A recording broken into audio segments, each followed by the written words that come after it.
3, 2, 1. From Rapid City, South Dakota, we go behind the scenes of South Dakota Mines Athletics with interviews and exclusive access. This is Hard Rocker All Access. Hard Rocker basketball teams were in Denver last week. Eric Glenn, the men's basketball coach, will join us in just a moment, and then Kolten Mortensen, one of the fine Hard Rocker players, will be with them. We welcome Adam Thomsen. Hello. Richard Anderson. Good afternoon/evening. And the star of our show just walked in, Kolten Mortensen. So we'll be talking with Kolten in just a moment. First of all, guys, we'll also have Ethan Pitlick from the track team coming up a little bit later. Well, Eric, let's just dive right into you. We were just talking a little bit here before the show started. I thought the team played excellent defense both nights. You know, the Colorado Mines game, you just kind of fell behind a little bit too much, too late in the game to really make it up. But your defense wasn't the problem. And then Saturday, I thought you played good defense too. Yeah, you know, the start of the Mines game really was a little reminiscent of our Black Hill State game. I thought we did really good offensively. We got some great shots. You know, I don't know, just you know, again, they just didn't fall for us early, and we did. We got down early on them on double digits. But, you know, defensively, we were able to not allow them to go on a real big run on us. They just kind of gradually built that lead on us. And we continued to stick with what we were doing defensively, and pretty soon our shots started falling. And, you know, we were able to cut that double-digit deficit down to 7 by half, and that was a big thing for us at that time. And I think it really gave us a lot more confidence coming out in the second half. And, you know, in the second half, then, you know, it became a ball game. As we got it down to 2. And once we got it down to there, you know, we just we had a great look at a 3 that would have gave us the lead. And unfortunately, they were able to go down and score. We missed one more, I think, and they scored again. And we just kind of ran out of time to make one more run at them. Colorado Mines was unbeaten going into our game, and then they ran into Black Hill State the next night. And not to talk too much about the BH Mines game, but did that surprise you at all? Was there anything in that particular game that it didn't surprise me that Black Hill State beat them? But well, not that they beat them. You know, obviously Black Hill State has a lot of experience, and they've been in those type of games. Those guys have been. They've won a lot. You know, when you get to the Final Four of a national tournament, you know, you're definitely prepared for those type of games experience-wise. So we thought that Mines was an awfully good basketball team. I mean, and they are. You know, they're nationally ranked. Our conference has 3 nationally ranked teams in the top 15 right now, which is that's been a while since the RMAC has had that, and I think it shows the growth of our league. But we knew that Mines was really good. Their 2 transfers that they got are really good players, especially the Thistlewood kid. You know, he holds some records at Colorado State, and you know, he's a long, athletic player, very skilled, and you know, and it was quite a challenge for us. We didn't do a great job of holding him down. We felt like, you know, at the end of the day, we probably could have done maybe a few more things just a little bit better, and we'll have to try to make those adjustments the next time we play them. But overall, you know, I thought our effort against everybody else on their squad was really good. Kolten Mortensen is with us. Kolten, give us a bio of yourself, where you're from, what you're majoring in, and how you like Rapid City. Yeah, so as you said, I'm Kolten Mortensen. I'm from Santa Quinn, Utah. I'm majoring in industrial engineering and engineering management. And what was the last thing you said? If I like Rapid City? I love Rapid City. Well, I just threw that in there because I like to get Rapid in there. But I want to ask you one question. We saw you at the Hard Rock Club luncheon here a few weeks ago, and you made an announcement at that luncheon, and I picked up on it. You know, things don't get by me, but you're getting married. I am getting married next summer. So. And where at? And it'll be in Utah. In Utah? That's where my fiance lives and works, is in Utah, so I'll be back there, and next summer I'll be getting married. So we can all crash the wedding party afterwards? Absolutely. Okay. Talk about your game, Kolten, and your play here. You've had a good career here, no question about that. And talk about your game. How do you think it's changed a little bit in the last 2 or 3 years since you've been here? Yeah, I definitely think, thanks to Coach Glenn specifically, my post game has improved immensely. He focuses a lot on us with the post game and helps us improve a lot. Just get down those main couple moves that we choose from and can always score no matter who's guarding us. So I feel like my post game has improved a lot, as well as my shooting. I've always considered myself more of a shooter, but I've definitely gotten a lot better since I've been here in my time here. And then, I'm still working on the dribbling part, but I'm getting there. So.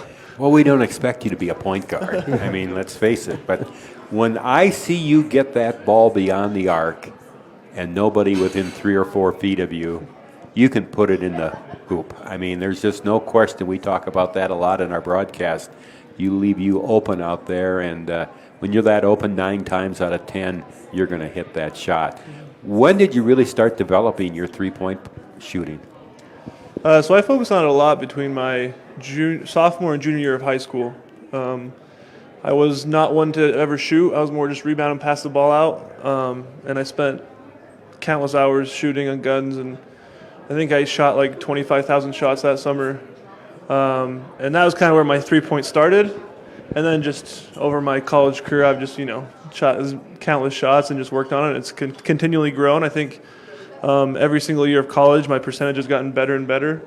So 48.2% this year for threes. That's an excellent three-point percentage.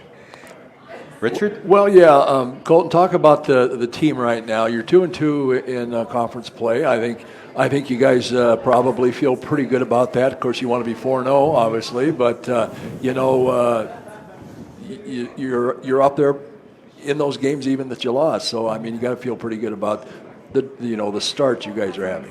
Yeah, absolutely. I feel definitely like we could be 4-0. All the games we've been in have been close, competitive games that a play here or there that we fix, do better, or score, then we could really come out being 4-0 right now. So I don't feel like we're too far off. There's definitely places we can improve on, as we're always trying to improve. And so hopefully we can just continue to learn and grow and get better as we have up to this point. I feel like throughout this, however many games we've played, 9, each game we've gotten better and improved and been able to grow a little bit more. So hopefully we can just continue to do that. Well, I might take that question to Coach Glenn here too. Talk about a little bit about the conference play. You want to build up to that, obviously, with a good non-conference schedule, and you probably got that right off the gate. When you went down to Texas, and how that prepared you for conference. Yeah, we kind of intentionally, with our non-conference schedule, make it pretty tough. We want to play the best competition we can play, and with the way that the RMAC conference schedule is set up, excuse me, you only get 6 non-conference games, and that's not a lot of games to really get prepared for. So we want to play the best competition that we can play, and we love to have this series we have with the Texas schools. We've been doing that for almost 8 years, I think, now.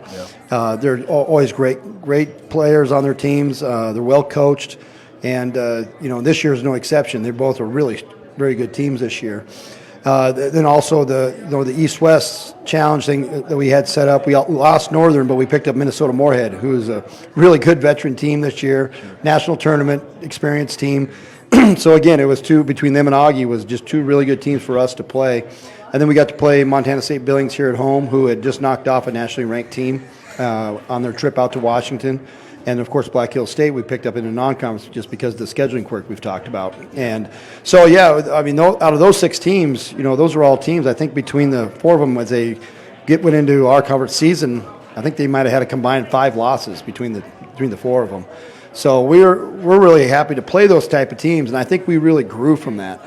And I think we learned a lot more from those games, even though we lost them. I think we learned a lot more from them than we would have played a team that we could have beaten a little bit more handily.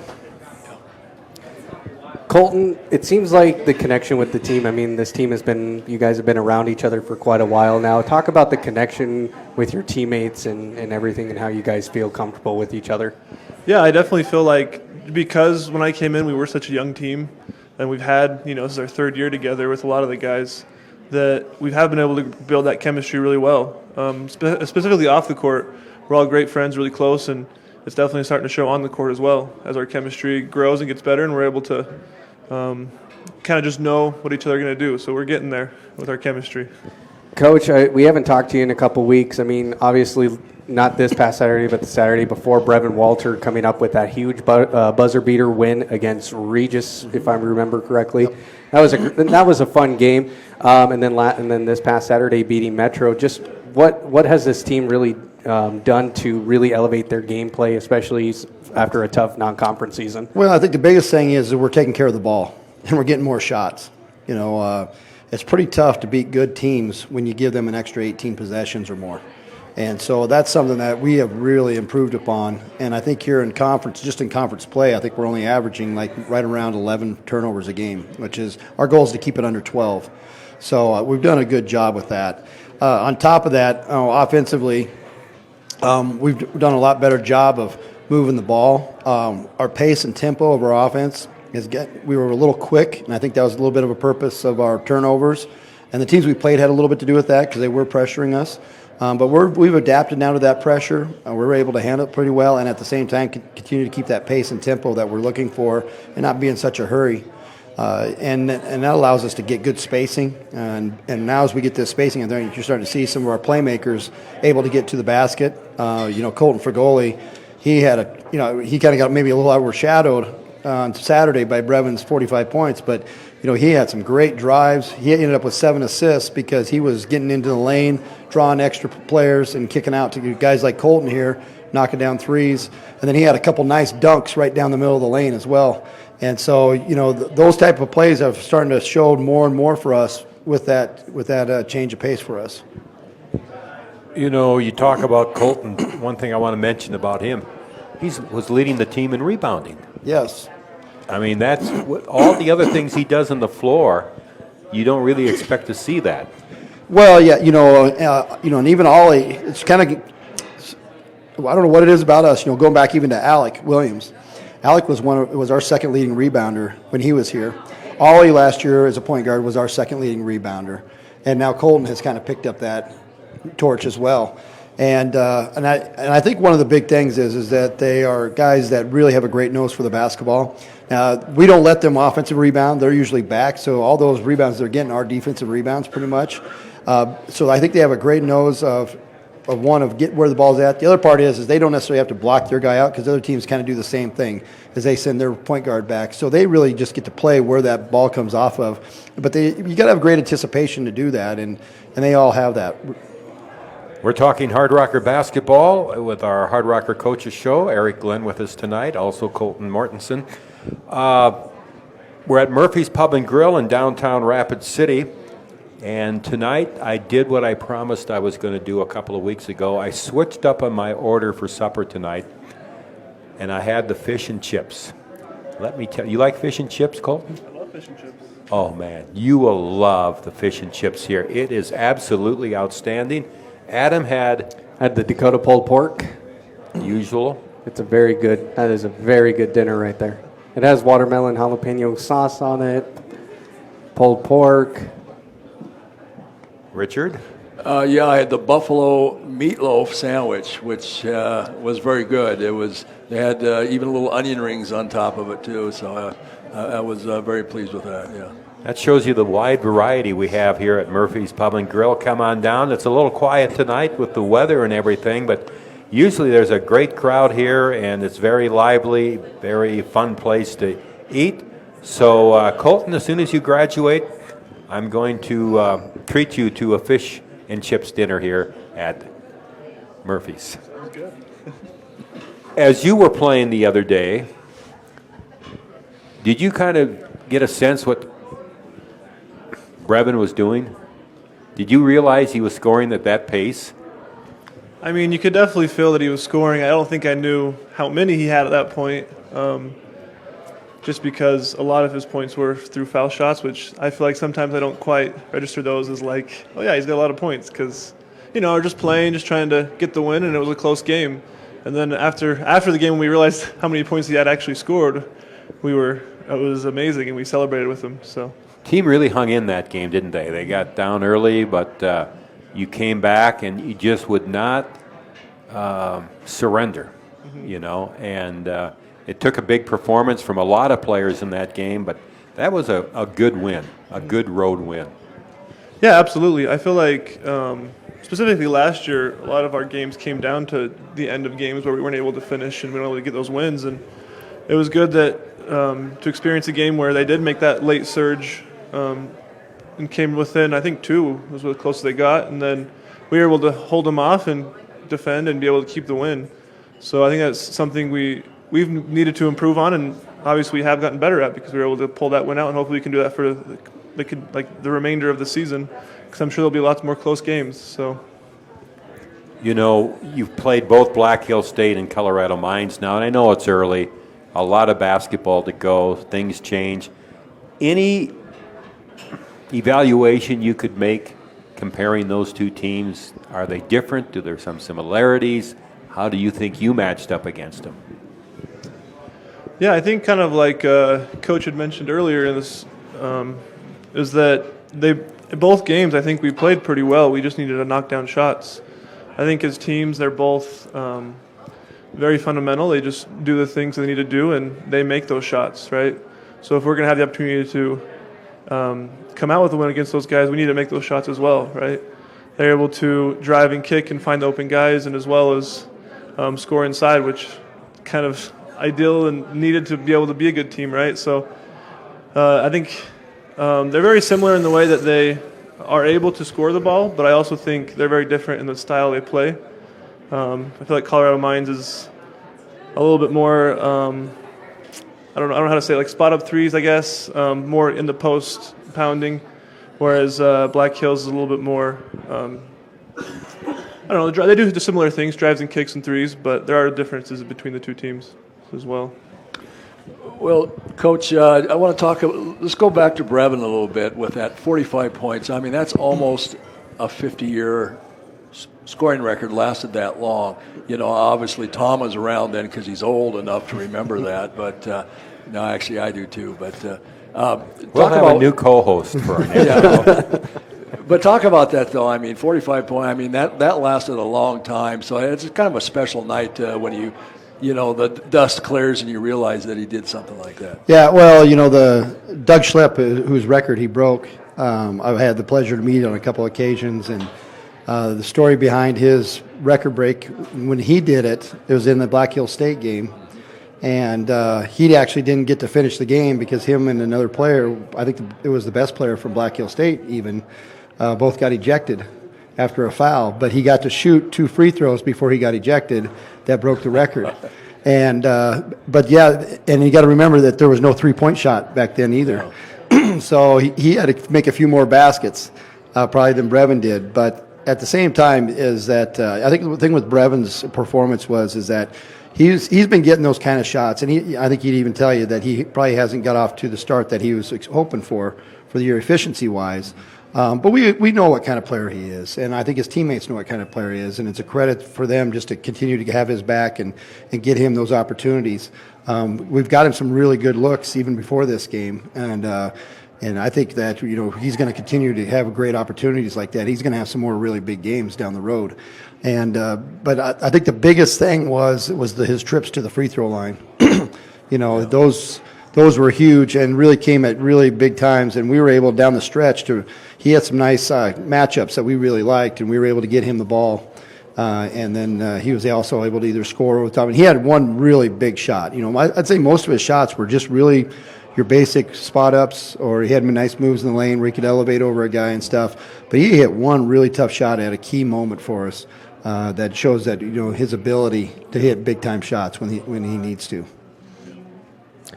Coach, this season, I mean, we've seen Kyle Harris, Jackson Lloyd play a lot more this season, and Trace Olson. It seems nice that we're having a little bit more depth compared to, especially like last season. Yeah, you know, obviously we added Kyle to our roster this year. He's a transfer in. He's added some good depth there. But at the same time, you know, we talked about this last year when we talked about at the end of the year how, you know, we felt like we had 3 or 4 guys that really had played at an all-conference level. And But we needed our guys that were coming off the bench to improve in the offseason, and I think you've seen that. That has happened. And we wanted to go out and recruit probably at least one more or two guys that we felt like could also help that, and that's where Kyle has stepped in that. So we've kind of got both those areas. So far, I've been pretty happy with the development in those areas. Kolten, we've talked a lot about you as an athlete. What about as a student? You're on campus quite often, obviously. Are you part of any organizations, any clubs, or is it just all basketball? I think most of the time it's just basketball in school, just trying to get through the classes and get through the season. So I am not a part of any clubs besides basketball. So You, as we mentioned earlier, you're engaged. Was your fiance a basketball fan? Yes, but I don't feel like... When you're playing, right? Yeah, exactly. She'll go to some Jazz games here and there by herself, like with her friends, but I wouldn't say she was necessarily a big fan. She's definitely become one, though. I was going to say, she better now because it's going to be part of your life. The other thing I was going to ask you about was, we talked about you're able to shoot the three, and you're able to score inside. And again, Adam and I talk about on the broadcast sometimes when you get that ball down on the low post and you start backing into the lane and your defender's trying to be a little physical with you, you just really, most of the time again, have the ability to make your move or do what is necessary to get a shot up and in. Yeah, like I had mentioned earlier, I feel like a lot of it is just thanks to the coaching of Coach Glenn and Coach T, where I was able to get these moves down that are really effective. You just kind of read what the defender is going to do and make the move, and the majority of the time you'll get an open look. You just got to knock down those hooks, or whether it's a baseline wedge or whatever it is. When you make the move, it's there. So, but you really know how to use your body to protect the ball, to make the move, and you've got a big body, so that helps out. Yeah, I'm not the fastest person in the world, so I got to figure out how to use my body. We're here at Murphy's Pub and Grill in downtown Rapid City on a cold, maybe pre-stormy night, and we're enjoying chatting with Eric Glenn, the coach of the Hard Rocker men's basketball team, and his big post player and outside player. I shouldn't call you a post because you're not really. You play so many different ways. Kolten Mortensen. Let's look ahead to the season. Where do you think this team can go, Kolten? And you mentioned earlier, we got some things. Where would you like to see some improvement from a team standpoint?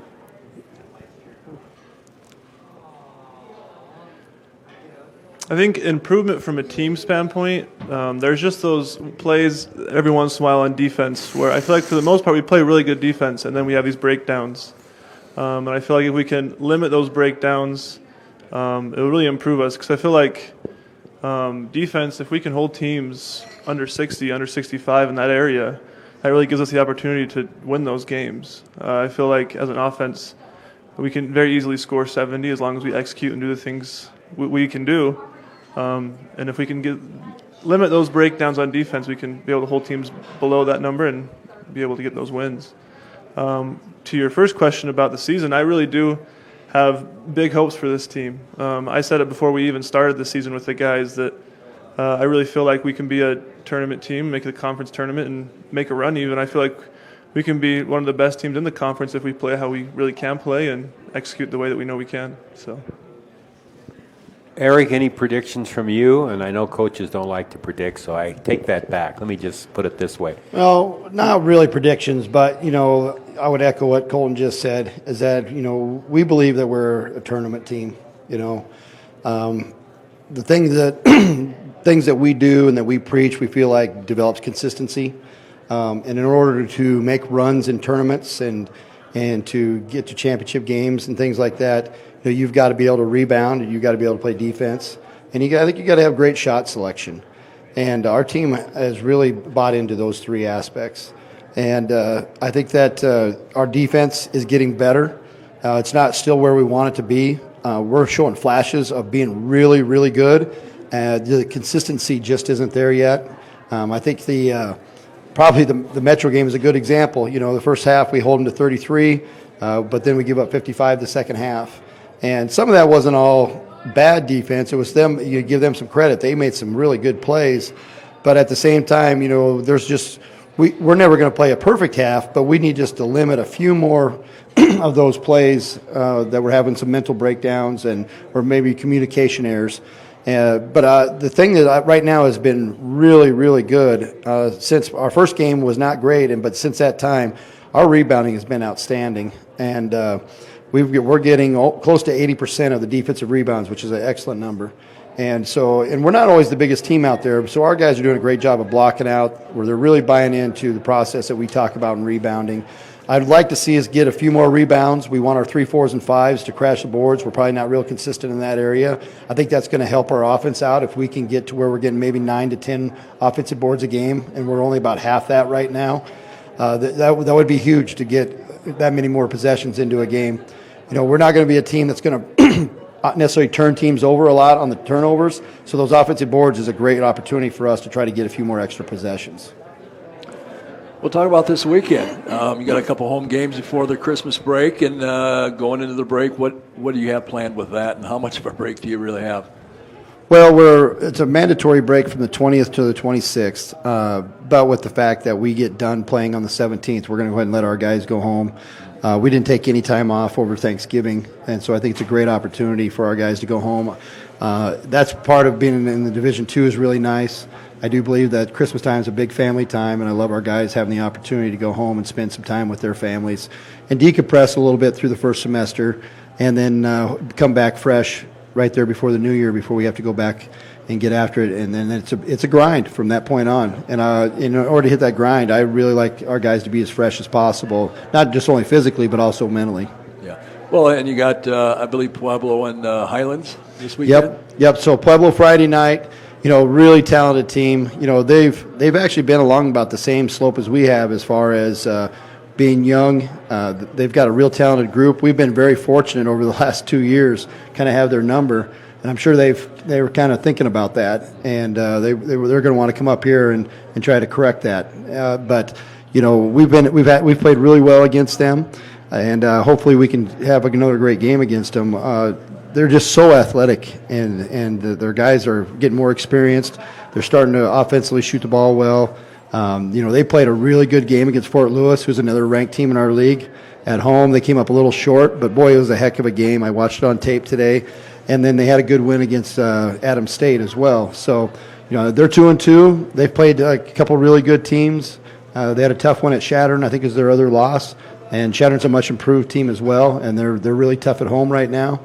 So, they're going to be a quality opponent coming in. And then you got New Mexico Highlands, who is always a team that we just always seem to have, a tough time with at times, just with their athleticism, their quickness, length. And so it's a tough matchup a lot of times for us with them.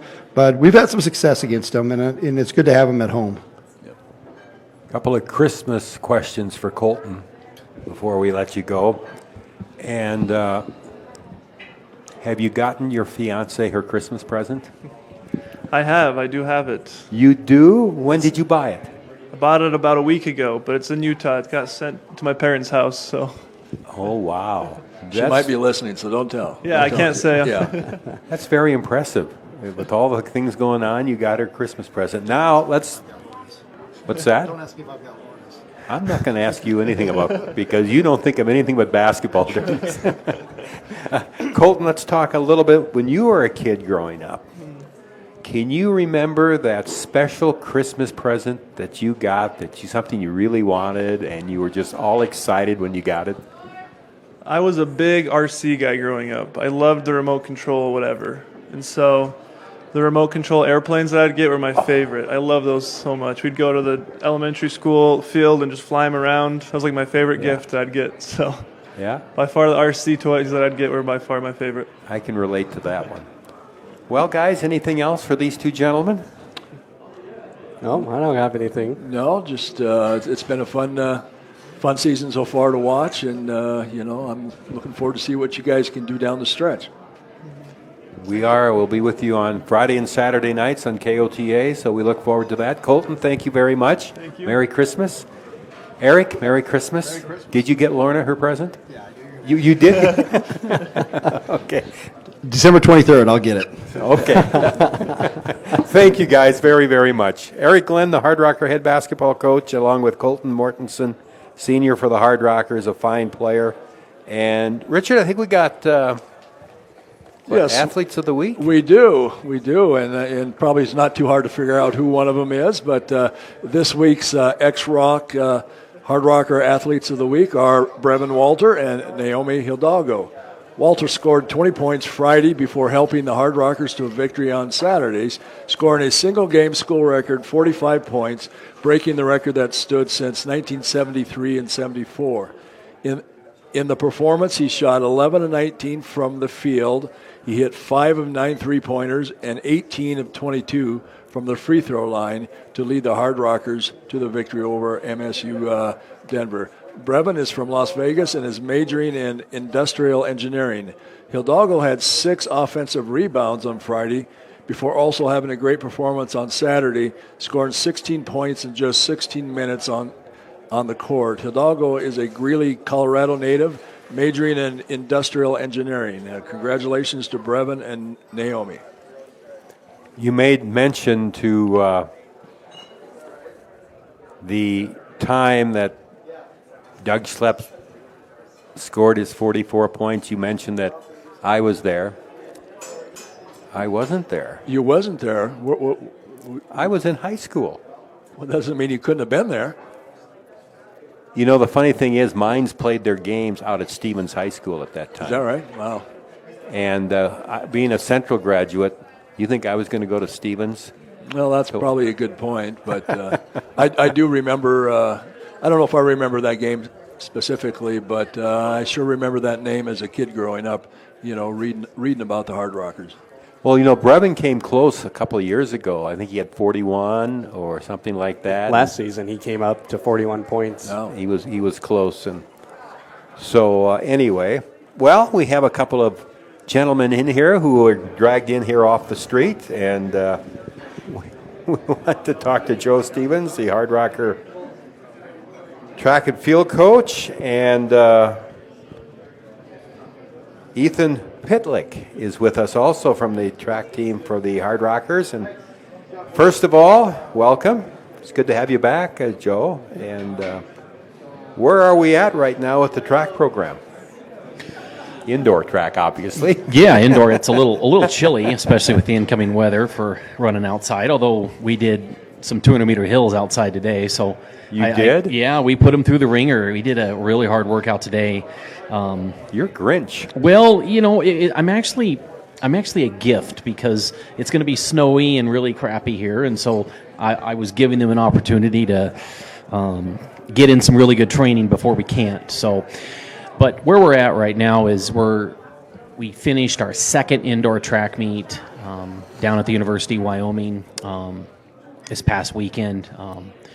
That one went pretty well, and then before that we were over at Black Hills State. So we've had 2, you know, they're basically preseason indoor competitions already, which is kind of a little bit surreal to be taking about a 3-week break from track for Christmas break, and then, you know, we'll get back at it. And I'm just getting in the swing of it now. I kind of wish we could keep rolling at it, but, you know, no school in the country. I mean, obviously you start in the fall late, and there's a break, and then you have to keep your fitness and your routine and, you know, the culture and the competitiveness going while you're away. And then you're back here with the start of the semester, and then we're going to really press into as much as possible good communication between the coaches and the athletes and the captains and the athletes. And so there's that good rapport because we have a 3-week break, and you've got to maintain that fitness. And I think we're in a good spot right now. For the most part, we're really healthy. We've had, you know, a school record get broke recently here, and I like the fitness and the direction of our team and the competitiveness of our team. So just looking forward to keeping that going and getting back at it in a few weeks here. Ethan, tell us about yourself, where you're from, what you're majoring in, and other things that you think might interest us. I am from Gettysburg, South Dakota. It's a small town about 50 miles northeast of Pierre. Wasn't there a famous battle there at one time? Well, kind of. We have a sign right outside of town that says Gettysburg where the battle wasn't, so. Right. You'll know you're there. Well, didn't they have a reenactment, though, some years? Yeah, we do. We actually have a little piece of land right outside